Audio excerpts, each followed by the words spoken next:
Hi, this is Jenny Langley, author of the new Maudsley Training Manual. In this video, we're looking at exercise 4.4.6, which is another example of how OARS can be used in practice. So just giving you a few scenarios so that you can see some illustrations. So Mum described in a workshop her frustration with her daughter's closest friend, Gabriella. She feels the friend is very manipulative, says upsetting things to her daughter.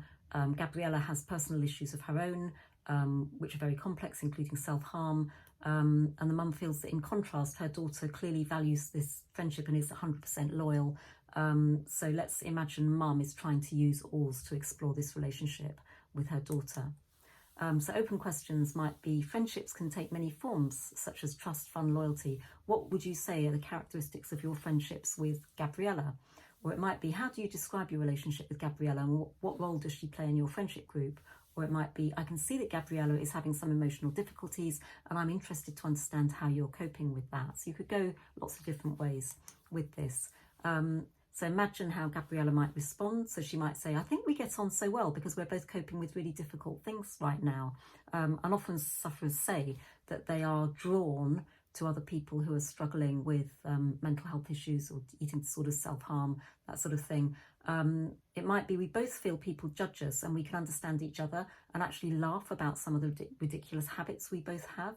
Or maybe by talking to each other, we can rationalize that, you know, they're only judging us because they don't understand. And how can they understand if they've never known anyone with such complex issues going on?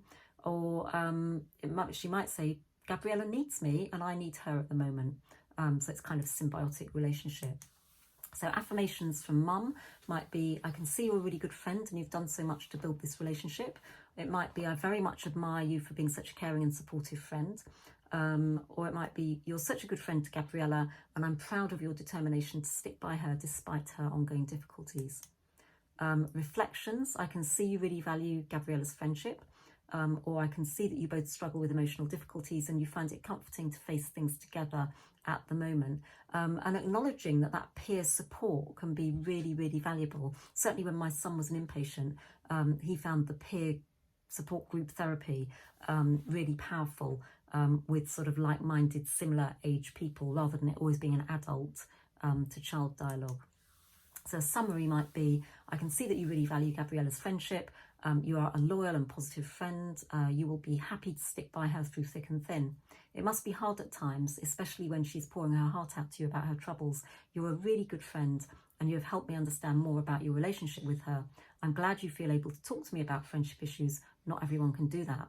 Let me know if you ever want to talk further about this.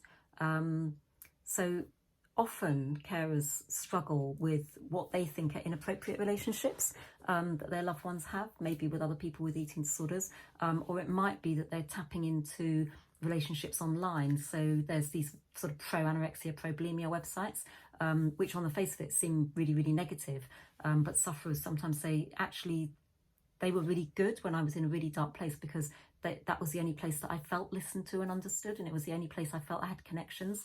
And of course, all human beings need connections, don't they? So carers really need to try to keep an open mind about those sorts of relationships, and just show that they're willing to talk, they're there if their loved one gets into any difficulties because of these relationships, and that they're, you know, that they're not going to judge them because of it. So thank you for watching. I hope you enjoyed this video. All of the worksheets and the videos can be found at www.newmaudsleycarers-kent.co.uk. Thank you.